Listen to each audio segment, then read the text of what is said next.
Jadi tingkat abrasi itu semakin parah. Jadi ini kita bisa lihat karena air lagi pasang, terus kondisi pasir juga tergerus.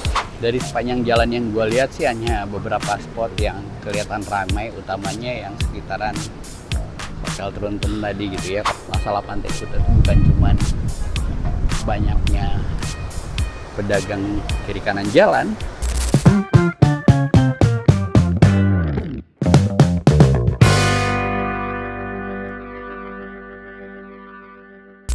Hai guys, ketemu lagi bareng gua Reno Raditya. Kali ini gua bakalan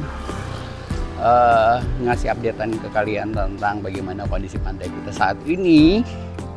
Terus spot apa aja yang bisa kalian kunjungi dan event apa aja yang lagi dilaksanakan selama libur sekolah dan juga puncak liburan dari turis-turis Australia nanti di bulan Juli Agustus gitu ya. Jangan lupa di subscribe, like, komen, dan di share juga. Ini gua lagi ada di Jalan Kartika Plaza. Gua mau masuk Pantai Kuta lewat Pasar Seni dan ternyata di sini ada event The Nusantara Experience. Ada Traditional Chinese Bazaar, Art and Craft Gallery, workshop, art cultural, performance tradisional. Dari tanggal 24 sampai 10 Juni. Kita lihat apa aja yang ada di dalam dan seperti apa eventnya.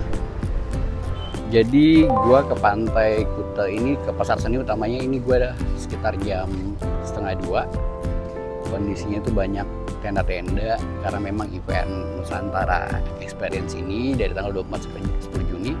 Dan mungkin biasanya ramainya tuh mungkin menjelang sunset karena Pantai Kuta tuh baru banyak kunjungan ketika sunset gitu ya. Di sini banyak pilihan tenan-tenan yang bisa kalian lihat dan kalian bisa masuk langsung ke Pasar Seninya untuk berbelanja.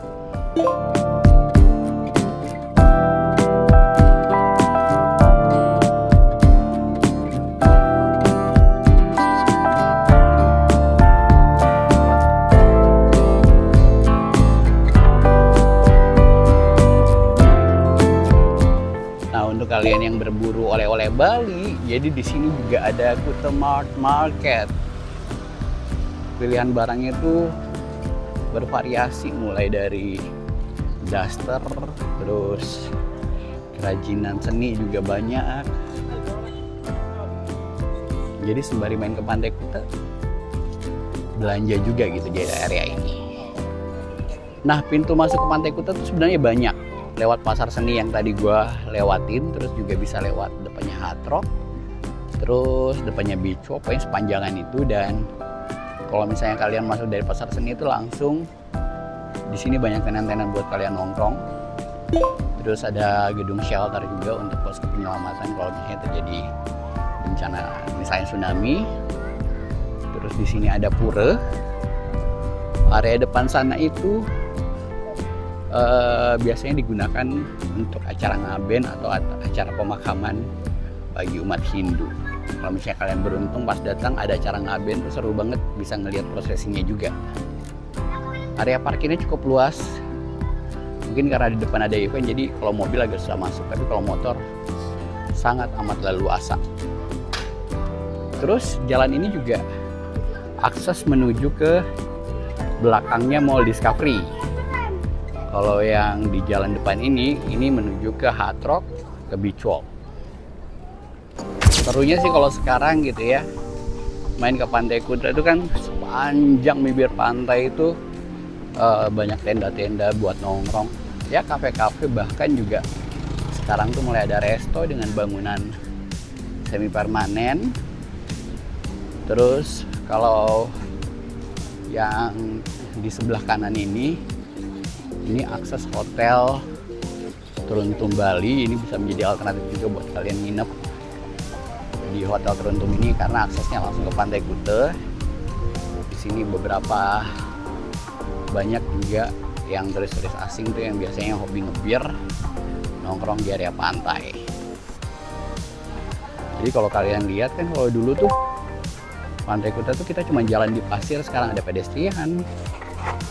Terus lumayan rame lah ya. Dan serunya lagi sih memang Bali, Pantai Kuta ini sendiri bukan cuma di siang hari atau menjelang sunset, di malam hari pun tetap ada kehidupan. Kalau dulu kan karena nggak ada penerangan jadi gelap gulita.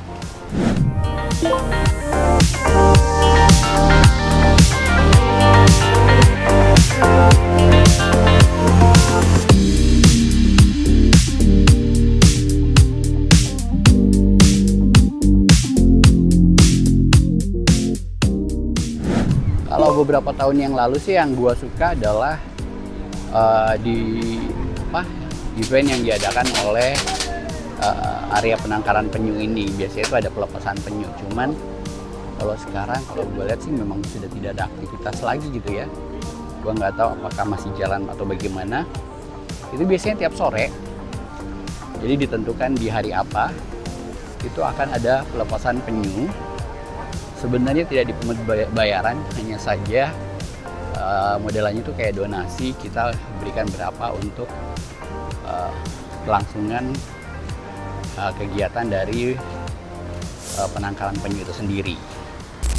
Kalau saat ini itu memang yang menjadi tantangan terbesar kalau area Pantai Kuta itu adalah abrasi ya. Jadi tingkat abrasi itu semakin parah. Jadi ini kita bisa lihat karena air lagi pasang, terus kondisi pasir juga tergerus, dan sekarang itu dipasangi batu penahan supaya tidak memperparah abrasi itu sendiri. Tapi miris lihatnya sekarang ini kondisi Pantai Kuta. Kalau dulu tuh pantainya itu landai, pasirnya bahkan itu sampai menjorok paling depan, agak ke depan lagi. Sekarang itu sudah dekat banget. Bahkan kalau lagi kenceng banget tuh ombak pasangnya gitu ya, dan angin dan segala macam, air laut ini bisa nembus sampai ke jalan Pantai Kuta. Ditambah lagi banyaknya warung-warung yang berjubelan di sepanjang bibir pantai, ya menambah kesan kumuh di Pantai Kuta ini.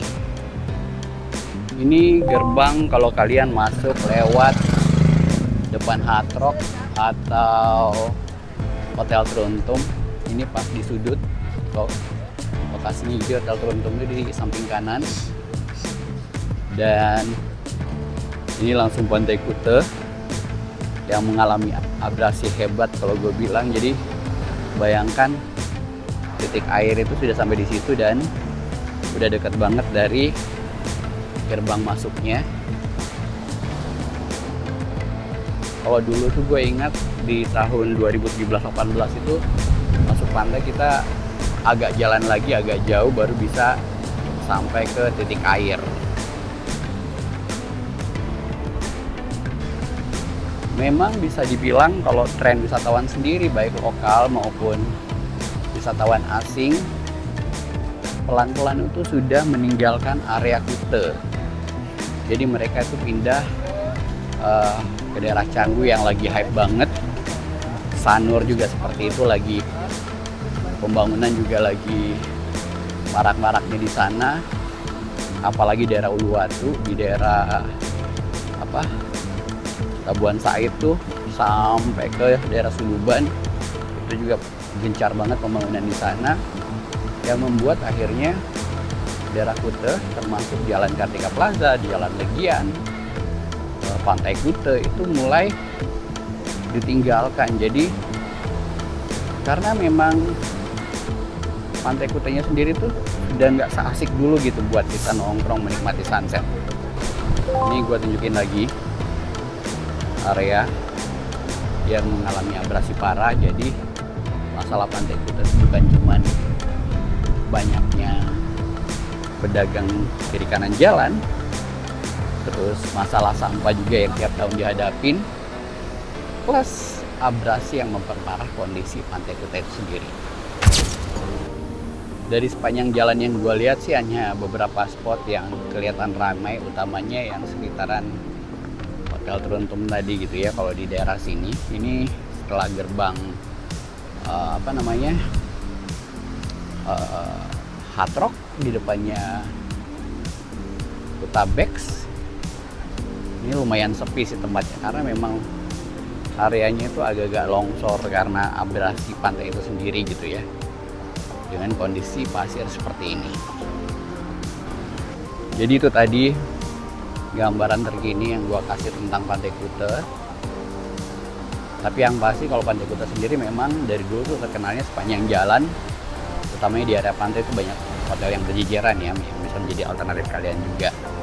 Ya kembali lagi, hanya saja Pantai Kuta itu masih recommended gak ya buat dikunjungi untuk spend time, menikmati sunset dengan kondisinya sekarang ini gitu ya.